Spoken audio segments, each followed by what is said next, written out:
They didn't brush their teeth. They never saw a doctor. They didn't know what vitamins were. And their bones were still stronger than yours.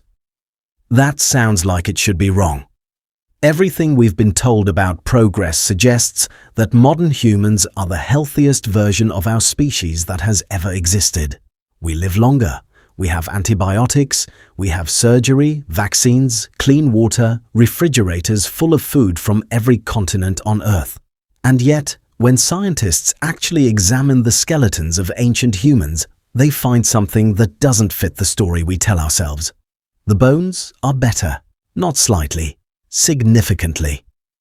In 2014, a team of researchers at Cambridge University published a study comparing the bone density of modern humans to that of our ancestors going back 7,000 years. The results were stark. Ancient hunter-gatherers had bones roughly 20% denser than ours. Their leg bones were thicker, their joint surfaces were wider.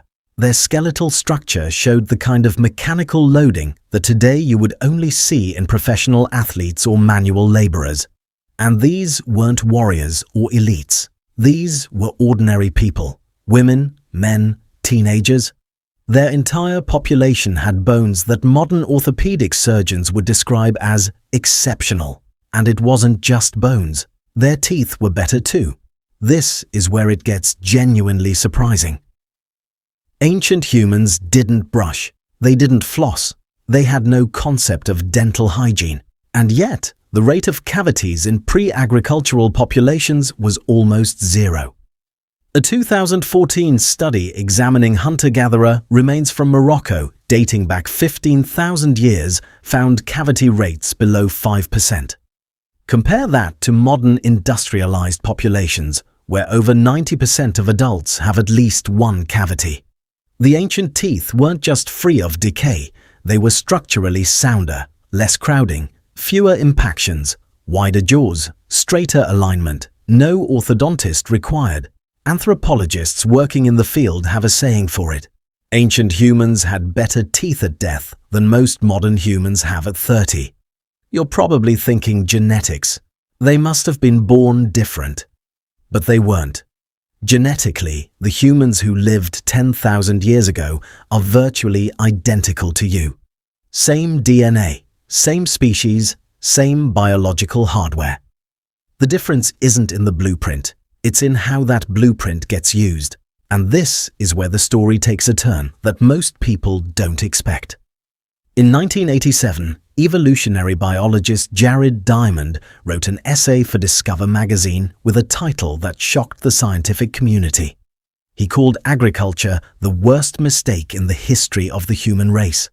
At the time, it sounded absurd. Agriculture gave us cities, writing, civilization. How could it possibly be a mistake? But the skeletons don't lie. Around 10,000 years ago, humans stopped hunting and started farming. We settled down. We planted wheat, barley, rice. We domesticated animals. We built permanent shelters. And from the outside, it looks like the greatest leap forward in human history. But when bioarchaeologists compare the remains of the last hunter-gatherers to the first farmers in the same regions, the decline is immediate and dramatic. Height drops. Average stature fell by as much as 5 inches in some populations within just a few generations of adopting agriculture. Bone density plummets. Dental disease explodes. Signs of nutritional deficiency, iron deficiency anemia, scurvy markers, vitamin D depletion appear for the first time in the fossil record. Infections increase. Tuberculosis, leprosy, and other crowd diseases emerge precisely at the moment humans start living in dense, permanent settlements alongside their livestock. Arthritis, almost absent in hunter-gatherer skeletons, becomes common. Spinal compression injuries appear. Repetitive stress markers show up on wrists and shoulders from grinding grain hour after hour, day after day. Think about that for a second. The invention that supposedly made civilization possible also made us shorter, weaker, sicker, and more fragile than we had ever been. The reason is diet. Hunter-gatherers ate between 200 and 300 different species of plants and animals depending on the season and the landscape. Their protein intake was high. Their sugar intake was almost non-existent. Their fiber intake was 5 to 10 times what the average modern human consumes. They ate organ meats, bone marrow, wild greens, nuts, seeds, tubers, insects, shellfish, a range of nutrients so broad that deficiency was nearly impossible. Farmers ate grain, mostly one type. Wheat in the Middle East, rice in Asia, corn in the Americas. One crop, ground into porridge or flatbread, eaten 3 times a day, every day for life. The caloric math worked. Grain can feed more people per acre than wild food ever could. But the nutritional math was a disaster. Grain is low in essential amino acids, low in iron, low in zinc, low in vitamin A, and almost entirely devoid of vitamin C and vitamin D. You can survive on it. You cannot thrive. And the body responded exactly the way evolution would predict. Jaws shrank because softer food required less chewing force, which meant less bone stimulation, which meant less jaw growth. That's why your wisdom teeth don't fit. They were designed for a jaw that no longer develops fully. Bones thinned because sedentary farming life generated far less mechanical stress than constant movement across varied terrain. Immune systems were overwhelmed because dense settlements created perfect conditions for pathogens that had never existed in small mobile bands. But here's the part that should make you stop. It didn't get better. Not really. We got taller again eventually, once nutrition improved in parts of the world over the last few centuries. But bone density? Still declining. A 2015 study in the Proceedings of the National Academy of Sciences found that modern human bones are roughly 40% less dense than those of our Paleolithic ancestors.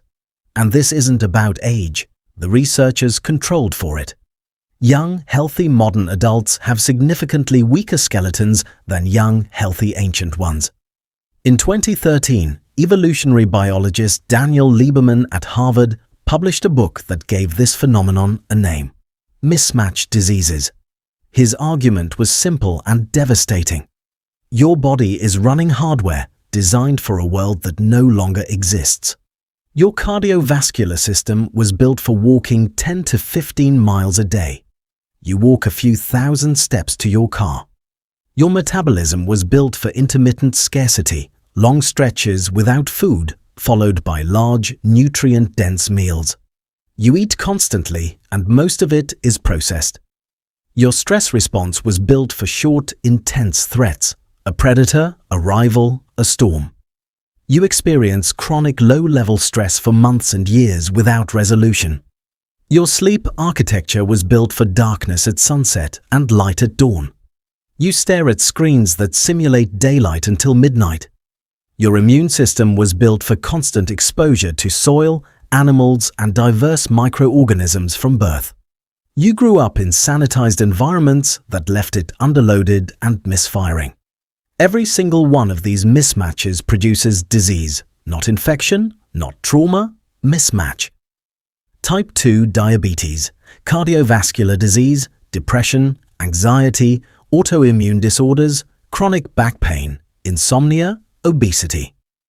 These aren't diseases of civilization, they're diseases of incompatibility. Your body isn't broken, it's running ancient software in a modern environment it was never designed to handle. And this is where the ancient bones become more than an archaeological curiosity. They become a mirror. When you look at the skeleton of a hunter-gatherer who died 12,000 years ago, you're not looking at a primitive version of yourself. You're looking at what your body was actually designed to be.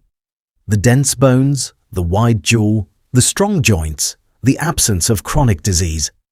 That wasn't superhuman. That was the baseline. That was normal. We're the ones who changed, not them.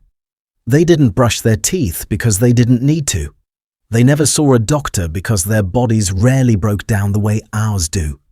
They didn't know what vitamins were because they were getting every single one, every single day without trying. Their health wasn't despite their primitive lives, it was because of them. And you? You have more medicine, more technology, more food, and more knowledge about the human body than any generation in history. And your bones are still thinner than theirs. That's not a failure of the past. That's a question for right now.